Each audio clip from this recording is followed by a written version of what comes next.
Okay, in 1992, or was it 1993, I sold 51% of a company I formed called Video News International to the New York Times.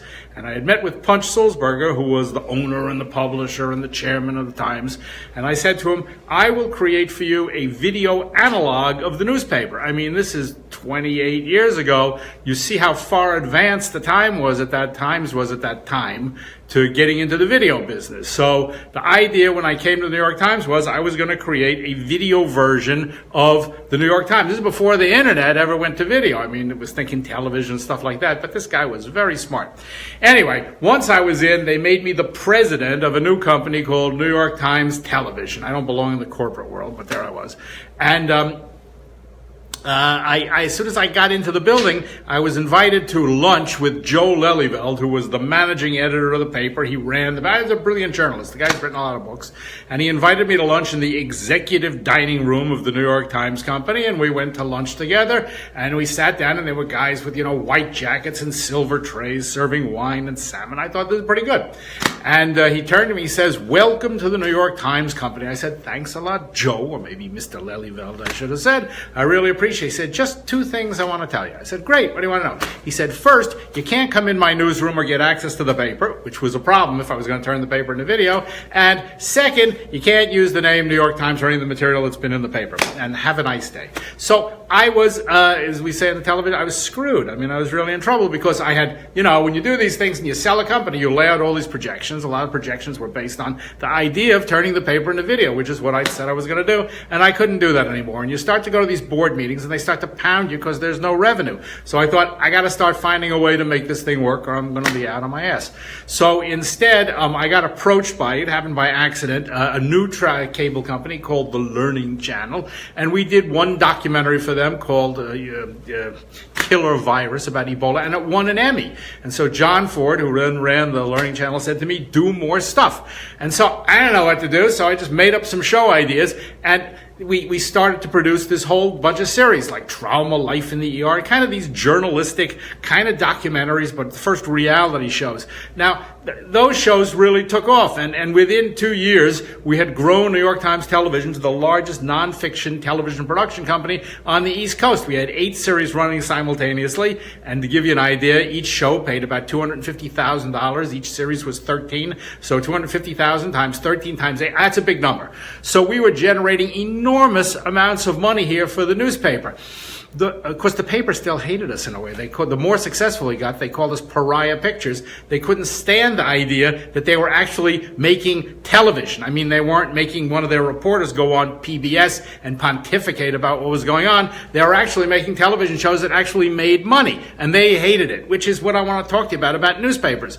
Newspapers and magazines. I talked to you the other day about Rolling Stone going, up for sale, and in Gus Wenner, the Sun says, "We're going to turn it into a television business." Good idea, Gus. About 20 years too late, but better late than never.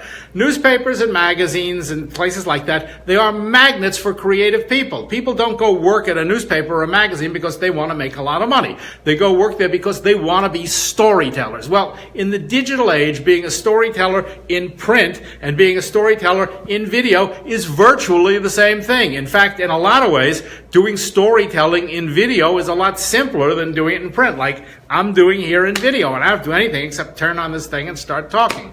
Of course, we run these boot camps to show people how to make cheap, effective video easily on their own. But here's the bottom line, and it really is a bottom line. There's an enormous market for video content. There are 40,000 cable and broadcast channels in the world, about 2,000 in the United States, and they all need content. They need lots of content. There's no point in having a cable channel if you don't put stuff on it. And these suckers run 24 hours a day, 7 days a week, and every half hour you need a new show. And they pay a lot for it. In America, cable companies pay $200,000 or $300,000 per half hour. Now, newspapers, they do news, and there's not a lot of money in news, but newspapers also do stuff like entertainment and arts and food and travel and fashion, and they have the world expert in these topics in their four walls. And not only the world expert, people with a passion for talking about travel or talking about real estate or talking about home design or stuff like that,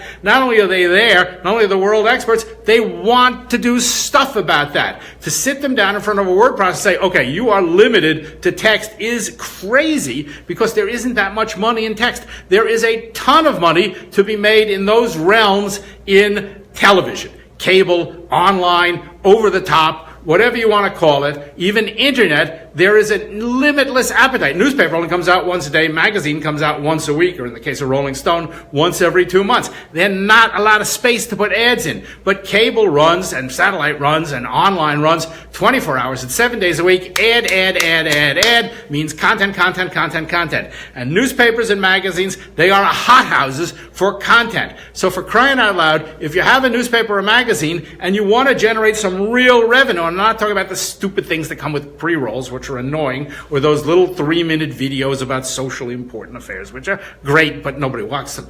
If you really want to make some money here, you have all the material you need to make millions and millions of dollars and more in your building. But turn it on, for God's sake. Turn it on. The difference between writing a text and producing a video today is there's no difference at all. And we run these boot camps. Next one, October 18th to 21st, right here in New York. Sign up now. We got a few places left. With an iPhone, it's all you need. You can make content that is worth millions. So newspapers, magazines, if you're listening, wise up before it's too late. It's not about print anymore. In the digital world, print, audio, video, stills, it's all the same thing. What you need, what you have, is the talent. And you have the talent that has the stuff up here to do it, and the drive to do it, and the desire to do it. So unleash the talent, teach them how to do this, hook up with cable channels that are dying for content. I mean, look what's on television. It sucks. And there's a whole business here. But you got to wise up, and you got to understand what you got. And that's it for today. So I hope we'll see you at the boot camp. Bye.